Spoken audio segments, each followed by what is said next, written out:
Hi everyone, my name's Chris and I'm a technical assistant with the Okanagan Regional Library. Have you ever wanted to try your hand at making art in Photoshop but wish there was a cheaper alternative? It turns out there are several, and some of those alternatives are web-based and will run inside your web browser. So today we'll be looking at Sumopaint, a digital art program that can run on web browsers like Chrome, Edge, Firefox, Safari, or Opera. Sumopaint boasts features and tools that are very similar to Photoshop, but it also has some features that Photoshop does not. One of those features is the Symmetry function, so let's go check it out. Let's begin. I'm using the Google Chrome web browser. I'm going to go to Google and I'm going to search for Sumopaint 2.0. The first choice is Open Sumopaint 2.0, Sumo Apps, and that's the one we're looking for. If I click on that link, it should open up the program in my browser. And here we are. For those of you who are familiar with Photoshop, you'll recognize a bunch of the tools and the layout, but I'll just quickly go over all of the tools here. On the left-hand side, we have a selection of tools, including the Move tool, the Lasso Selection tool, the Box Selection tool, the Pencil tool, there's a pencil line, and the Brush tool. Okay, let's draw a couple of really quick flowers. Over on the right-hand side, you'll see the Layers panel. This is a really cool feature that works a lot like Photoshop, but it's simplified somewhat to make it easier to use. The currently active layer is the one we can see right now. It's completely white, and if I toggle this little eye icon on and off, you'll see that it disappears, and I can bring it back. If I click the plus icon here, I create a second layer and it becomes the active layer. So whatever artwork I create is going to show up on the active layer. Let me show you drawing with the pencil.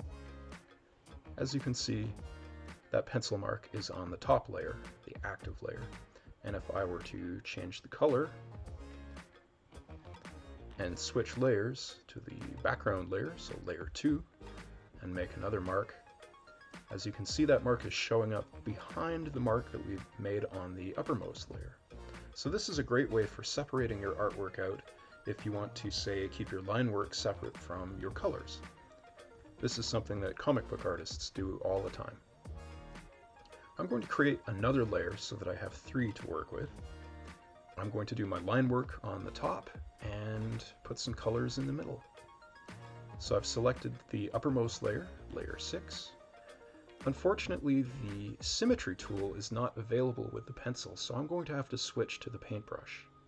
I've selected the paintbrush tool now, and I can check or uncheck Symmetry, and with number 6 in the Symmetry box there, you'll see that there are going to be 6 copies of every mark that I make. I'm hitting Control-Z to undo. The other way to do it is to go to Edit, Undo. There's also a Redo option. So blue's all very nice, but I think I'm going to make an orange flower to start with. I'm going to change my brush tip to something a bit more solid. Yeah, that'll do. And I'm going to change the diameter of that brush tip to something a little smaller. Let's say 10 pixels or 11. Perfect. Now I'm going to start trying to draw some flower shapes. How about that? So this is my outline, and I think I'm going to try and create another layer and put the central details, the central lines, on their own layer, just in case I want to change something. That'll do. Now I'm going to go down 2 layers to an empty layer and start laying in some color. Let's choose maybe an orange color. Now I'm going to increase the diameter of the paintbrush, just so that I can color this thing in more quickly.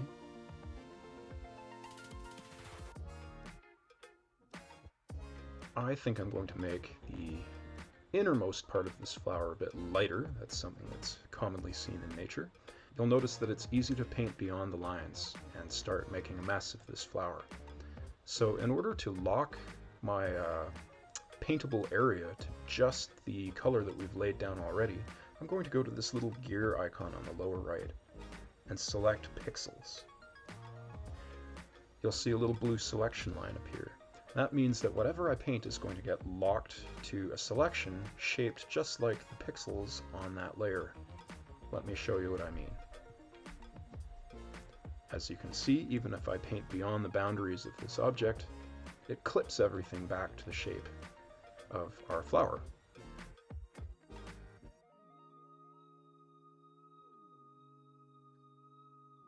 Cool, and I think I'll go all the way to white in the middle. Deselect, I'm just going to click the box selection tool and just tap somewhere outside of the flower. Then I'll switch back to my paintbrush tool, and as you can see, we now have flower with the artwork on 3 separate layers. So here is the color, here's the outline, and here's the detail in the middle. If I wanted to make that detail in the middle a little more transparent, I could go over to the right hand side here at the top of the layers panel and change the layer opacity and fade that detail out.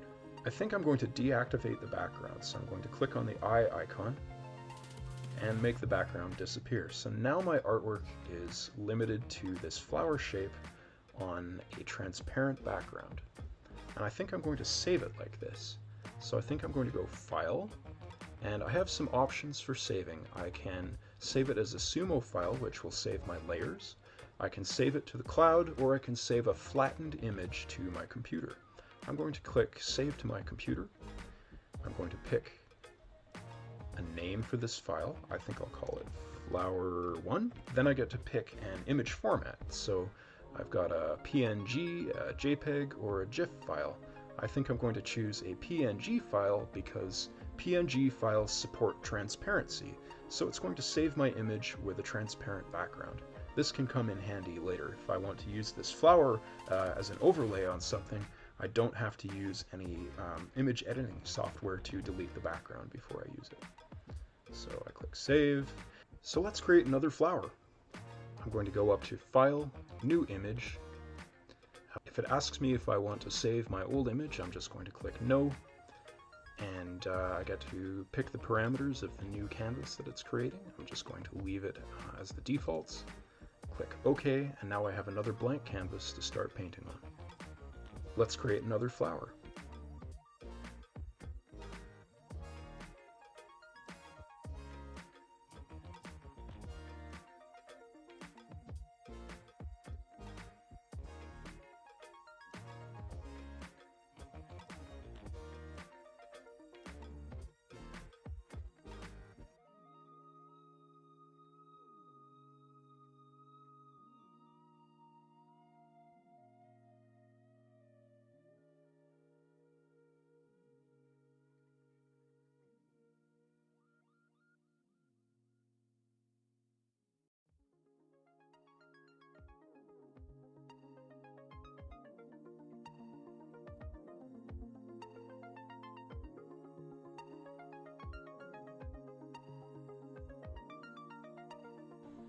Ooh, I like that.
So thanks for joining me, and check out all the other videos that are posted on this channel.